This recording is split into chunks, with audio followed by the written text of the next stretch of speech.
Question number 14। Again ये word problem जैसा question है, इसलिए हम इसको कैसे सॉल्व करेंगे, टेबलर वे में।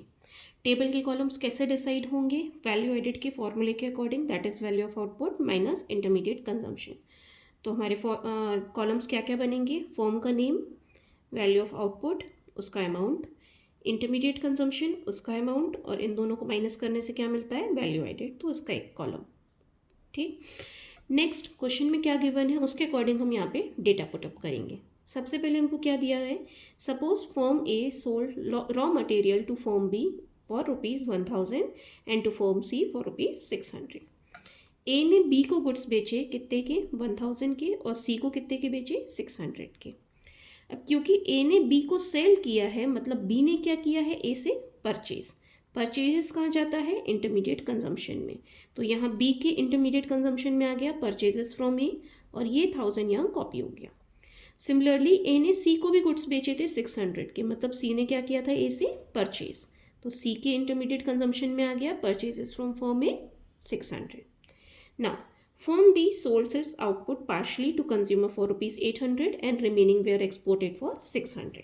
B ने क्या किया है, अपने गुड्स कंज्यूमर को बेचे हैं 800 के, और 600 के क्या किए हैं, export. Firm C sold its product to government for ₹500 for public consumption and remaining product worth ₹500 was unsold। C ने क्या किया, गवर्नमेंट को बेचा पब्लिक कंजम्पशन के लिए 500 के गुड्स, और बाकी 500 के क्या है, उसके अनसोल्ड स्टॉक। फाइंड आउट क्या करना है, एक पॉइंट और यहाँ पे मिस हो रहा है जो हमको दिया हुआ है।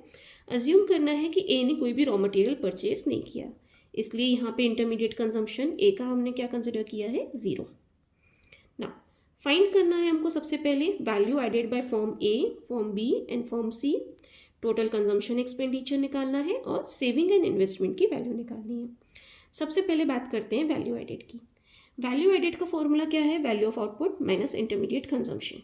ये वैल्यू ऑफ आउटपुट है, ये इंटरमीडिएट कंजम्पशन, इसमें से इसको माइनस करेंगे तो हमको वैल्यू एडेड मिलेगा। तो सबसे पहले फर्म ए की बात करते हैं।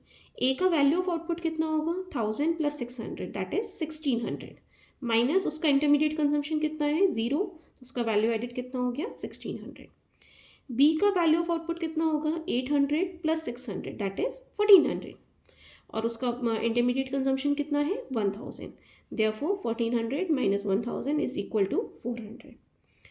सी के वैल्यू एडेड की बात करें तो उसका वैल्यू ऑफ आउटपुट कितना है, 500 plus 500 that is 1000, minus intermediate consumption that is 600, तो सी का वैल्यू एडेड कितना हो गया, 400। तो अभी हमको आंसर ये मिल चुका है, value added by firm A 1600, value added by firm B 400, value added by firm C 400। इसके बाद हमसे पूछा गया था टोटल कंजम्पशन एक्सपेंडिचर, मतलब कंजम्पशन के लिए गुड्स कहाँ कहाँ बेचे गए हैं, हमको वो वैल्यूज़ फाइंड आउट करनी है। सबसे पहले कंज्यूमर जो है वो कंजम्पशन के लिए गुड्स खरीदता है, मतलब कंज्यूमर ने जो भी एक्सपेंसेस किए होंगे वो कंजम्पशन एक्सपेंडिचर होंगे, तो ये 800 किस में जाएगा, कंजम्पशन एक्सपेंडिचर में। गवर्नमेंट ने भी जो गुड्स खरीदे थे वो किसके लिए खरीदे थे, फॉर पब्लिक कंजम्पशन, तो ये जो गवर्नमेंट को गुड्स बेचे गए हैं ये भी किस में कंसिडर किए जाएंगे, कंजम्पशन एक्सपेंडिचर में। इन दोनों को प्लस करके 1300 हमको क्या मिल रहा है, कंजम्पशन एक्सपेंडिचर। सेविंग और इन्वेस्टमेंट का फॉर्मूला होता है export plus unsold stock. Export कितना दिया हुआ है हमको, 600, और अनसोल्ड स्टॉक कितना है, 500, तो ये 600 और 500 प्लस करके 1100 हमारा क्या आ गया, saving and investment. Next question, question number 15। In an economy, following transaction take place and final sales is for the private consumption। 4 industries हमको दी हुई हैं again, A B C and D. A ने अपने गुड्स किसको बेचे हैं, B को, फॉर ₹20,000, तो ये हमने वैल्यू ऑफ आउटपुट के कॉलम में पुट कर दिया। A sell to firm B 20,000। B जिसका वैल्यू एडेड 40,000 है उसने अपने आधे गुड्स बेचे हैं सी को और आधे बेचे हैं डी को।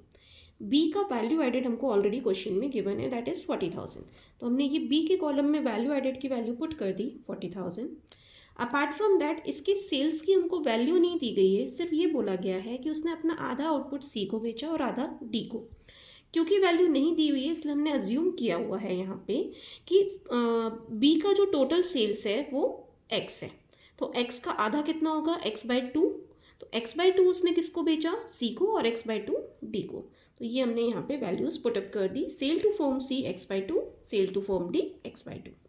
अगेन सी को, अगर बी ने सी को गुड्स बेचे हैं, मतलब सी ने बी से क्या किया है, परचेज, तो ये सी के में परचेज आ गया from B x/2।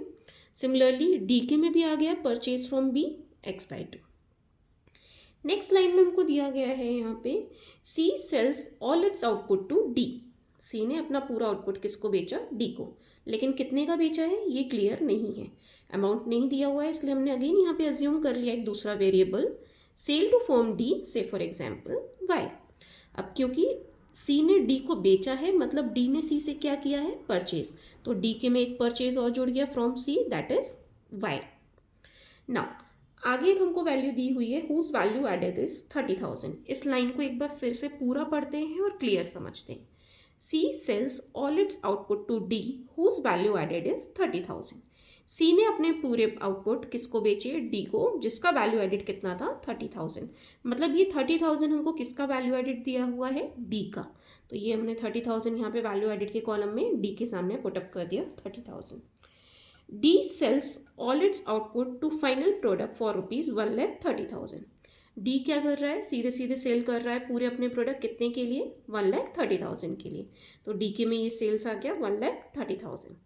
Value added निकालना है हमको बाय फॉर्म सी, मतलब ये वैल्यू हमको फाइंड आउट करनी है।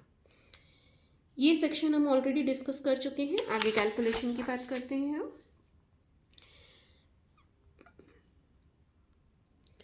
फर्म बी का वैल्यू एडेड हमको क्वेश्चन में गिवन है, देयरफॉर वैल्यू एडेड का फॉर्मूला यूज़ करेंगे हम फर्म बी के लिए, that is value of output minus intermediate consumption. Value added कितना है, 40,000। वैल्यू ऑफ आउटपुट हमने x अज्यूम किया था और इंटरमीडिएट कंजम्पशन कितना दिया हुआ है, 20,000। ये वैल्यू यहाँ ट्रांसफ़र होगी तो x की वैल्यू कितनी आ रही है, 60,000। मतलब b की सेल्स कितनी है टोटल, 60,000 की। अब x की जगह अगर ये 60,000 हम पुटअप करते हैं तो d का इंटरमीडिएट कंजम्पशन कितना आता है, 30,000। देयरफॉर d के लिए अगर हम वैल्यू एडेड का फॉर्मूला यूज़ करते हैं, that is value of output minus intermediate consumption, तो वैल्यू एडेड की जगह हम क्या पुट करेंगे, अब 30,000 क्वेश्चन में दिया हुआ है। वैल्यू ऑफ आउटपुट उसका कितना है, 1,30,000, और इंटरमीडिएट कंजम्पशन उसका कितना था, x/2 प्लस वाई। x/2 की वैल्यू कितनी आ गई, 30,000 प्लस वाई। ये 30,000 प्लस वाई को अगर हम यहाँ पे शिफ्ट करते हैं अगर, तो इन दैट केस ये प्लस में कन्वर्ट हो जाएगा और ये 30,000 यहाँ के माइनस हो जाएगा। तो वाई की वैल्यू कितनी हो जाएगी, 1 लाख माइनस 30,000, दैट इज़ 70,000। अब क्योंकि हमारे पास y की वैल्यू आ चुकी है तो हम अब फॉर्म सी के लिए कैलकुलेशन कर सकते हैं। वैल्यू ऑफ आउटपुट कितना हो जाएगा, y, that is 70,000। Intermediate consumption हम x/2 से निकाल सकते हैं, that is 30,000। Therefore value added कितना होगा फॉर्म सी का, value of output minus intermediate consumption, that is 70,000 minus 30,000 equal to 40,000। तो हमारा फाइनल आंसर क्या होगा, value added by firm C is equal to 40,000।